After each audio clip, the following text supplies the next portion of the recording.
A farmer finds that if he plants 100 trees per acre, each tree will yield 75 bushels of fruit.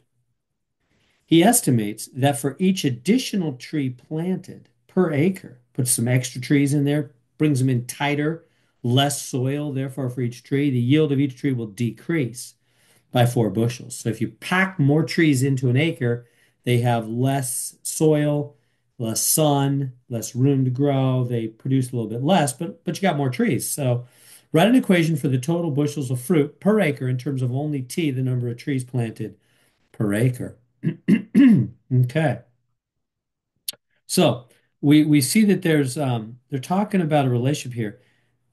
Each additional tree per acre, the yield decreases by 4.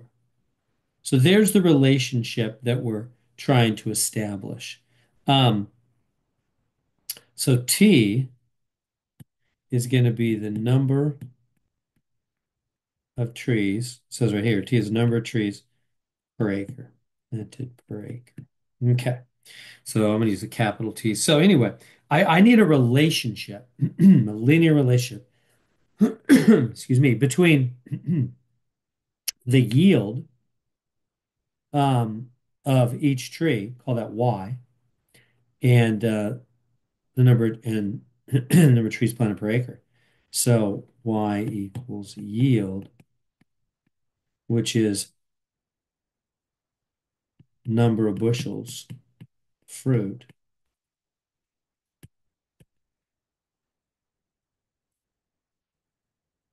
for each tree. Now, how do I know I'm going for that? Well, that's what they talk about right here. Say each additional tree, the yield goes down by 4. So I need a relation between Y. I know this is B, we'll get there. But first off, I'm just honing in on this sentence right here. It says each additional tree, the yield goes down by 4. So I go, oh, okay. So I need a relationship there. And specifically, I need an equation. I'm going to need like y equals mx plus b. The y is y, it's yield, and the x will be t, number of trees. So that becomes t. So how am I going to do it? Well, they gave me a couple of points. They told me 100 trees, um, the yield, 70, well, 75 is the yield. That's in terms of bushels of fruit per tree.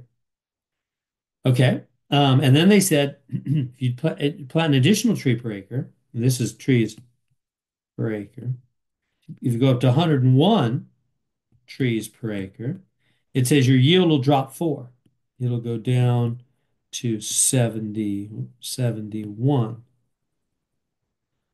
will be your yield. It'll drop. Fewer bushels per tree when you have more trees per acre. Okay. So that information, that's like an x1, y1, x2, y2. That can calculate a slope. So we'll go, okay, slope is y2 minus y1 over x2 minus x1. Specifically, the x's, though, are t2 minus t1, right? They're trees, as we said over here, x is trees. Okay, so let's go y2, 71 minus y1. Oops, I missed that circling. 75 over x2, 101, minus x1, 100. So the slope is negative 4 over 1, or negative 4. So now I'll bring that over here. That's my slope. So I go, okay, slope is negative 4. And then, so now all I need to finish getting this question, I got to get B. How are we going to find B? Well, I'm going to plug in. You can plug in either point. I'll just grab this one, 100 trees, 75 bushels. So 100 trees, the yield is 75 bushels. So 75 equals minus 4 times 100 plus B. So 75 is minus 400 plus B. Let's solve for B, add 400 to both sides. Boom, da boom. 475 is B. So we found B. So we have y equals mx plus b. Y, the yield, is m. We found m right here, -4. X is actually trees. And b now we know is 475. So there's a relationship between yield and number of trees per acre. Number of trees you plant per acre, yield in the number of bushels of fruit per tree. Remember, that's what yield means. We wrote it up here at the top. So we come up here. Yield is number of bushels of fruit for each tree, per tree, right? So that's what yield means, how much a tree yields. So it yields. Okay, so now what do they want in the end? They want B of T. What's that? Write an equation for the total bushels of fruit. Total bushels of fruit. Oh, so we go, okay, so they want total bushels of fruit. How do you figure that out? Well, it's going to be the number of trees you plant times the number of bushels per tree, right? So it's the number of trees, which is T, times number of bushels per tree. That's Y, right? That's what the yield is, number of bushels per tree. So they want us to take T and multiply it by Y. What is Y? It's that whole equation right there. Minus 4T plus 475. Right? That's Y. So then distribute that. And so what do we get? Getting kind of scribbly there. We get minus 4T squared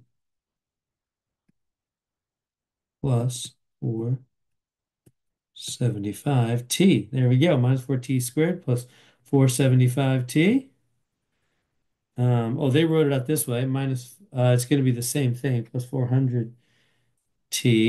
If you enter it this way, they'll take it. Minus 4T plus 400, minus 4T squared, right? Plus 475. Yep, we got it right. That's the same thing. I was just double checking. Our formula is the same as theirs. There we go. Total bushel of fruit. So again, what did we do? We first formed a relationship between number of trees and the yield, going down by 4. So we got a relationship, right? 100 trees yield 75. Each tree will yield 75 bushels. Go up one more tree per acre, you'll get a yield less per tree. Goes down to 71. That gave me a slope, y2 minus y1 over x2 minus x1. Got my slope. Wrote my y equals mx plus b. Remember, x is number of trees.